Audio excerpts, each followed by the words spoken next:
guys, it's Christy. Welcome back. Today we are talking about Fast Pass reservations. If you are staying on resort for an eligible resort, if you're staying on a resort that is eligible for early Fast Passes, you can book your Fast Pass 60 days in advance. This becomes extremely important for those tiered rides and for those really popular rides. So that is something that you need to keep in mind if you are traveling and you're trying to find the cheapest way to do it. If you're staying on a resort, you get to book your Fast Pass 60 days in advance. Everyone else has to wait for 30 days in advance. Today we're going to go over the Magic Kingdom map, and I'm going to do it as if you're spending 2 days in Magic Kingdom, because most people that are traveling will spend more than 1 day at the park, and we're just doing Magic Kingdom right now. I may do the other parks later or maybe at a future date. So for now, we're going to say that we're spending 2 days in Magic Kingdom, which you need at least 2 days in Magic Kingdom. So I'm going to pull up a map, and it's in my hand. I'm not pulling it up online, sorry. And it might be a little bit of an older map, but it's still all the parks. So for what we do is we kind of split the park. We kind of split the park in half, like right down the middle, sort of. So say the first day, so our favorite part is Fantasyland and Tomorrowland. So we're gonna do Adventureland first, just because if we finish Adventureland, then we can hit up Tomorrowland and Fantasyland at the end of the day. Whereas if we just start in Fantasyland, we may not make it to Adventureland, which has happened to us before. So what we do is the first day we rope drop Adventureland, because everyone's going to be rope dropping Seven Mines Train up at Fantasyland anyway. So if we rope drop Adventureland, we can probably hit it Jungle Cruise, Pirates, and maybe we can even go up, make it up into Frontierland and hit Splash Mountain and Big Thunder Mountain all within the first hour.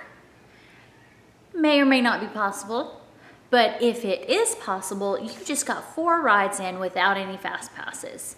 So if you're doing what I suggest and kind of split the park in half, you could then make your Fast Passes for Haunted Mansion, Seven Dwarfs Mine Train, which does take you into Adventureland, and Peter Pan, which are very, very popular rides, all 3 of them. Say you're going Adventureland and you're going down through here, hit Jungle Cruise, hit Pirates, go up here, hit Splash Mountain and Big Thunder Mountain, come back around in time for your Fast Pass around 10:30, because the park opens at 9. So give yourself an hour and a half to hit those 4 rides and make your reservations for your first Fast Pass, which I would personally do Haunted Mansion because it's right around where you're at anyway, around 10:30.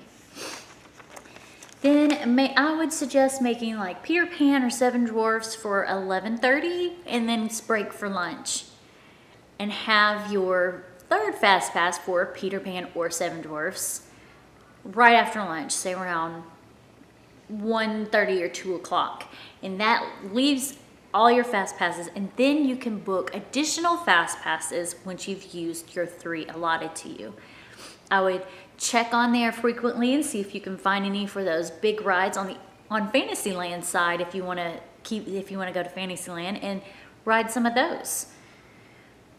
So that would be your first day, and that would be the ideal first day to just kind of work your way around so you're not hopping all over the park, especially if you have small children. They do not want to be walking and walking and walking. So for the second day, instead of rope dropping Seven Dwarfs Mine Train, because everybody's rope dropping Seven Dwarfs Mine Train, rope drop Tomorrowland over here. So if you rope drop Tomorrowland right here, you could probably do Space Mountain and then do the Speedway. And then you can book Fast Passes for like Belle's Enchanted Tale or rope drops Space Mountain and Fast Pass Space Mountain, so you can ride it twice if that's one of your favorite rides. And then you could also book Seven Dwarfs Mine Train then, so you could ensure that you ride it on both days that you're in Magic Kingdom. So for us this year, we did exactly that. We are rope dropping at Adventureland and Frontierland, and we have our first Fast Pass between 10 and 10:30 of Haunted Mansion, and then our other Fast Passes are Peter Pan and Seven Dwarfs Mine Train. Our second day in Magic Kingdom, we are rope dropping Tomorrowland, and we have early morning, we have like 10:30 or 11 o'clock Space Mountain, so we'll still be in that area. And then we have Belle's Enchanted Tale for our other Fast Pass right before lunch, and then we have a lunch break, and right after lunch, we're booked for Seven Dwarfs Mine Train. So we're literally just working our way around the park. And that's how I suggest to do it. That's our Fast Passes. That's my Fast Pass suggestion. Rope drop certain areas and then Fast Pass the others, or rope drop the popular areas too and Fast Pass for those rides, just so you can ride them twice without having to wait in line. Keep in mind that there are some meet and greets that you can Fast Pass. So if you have small children that can't ride the rides that you would normally want to ride, you can Fast Pass those meet and greets, which is a good option when you have small children.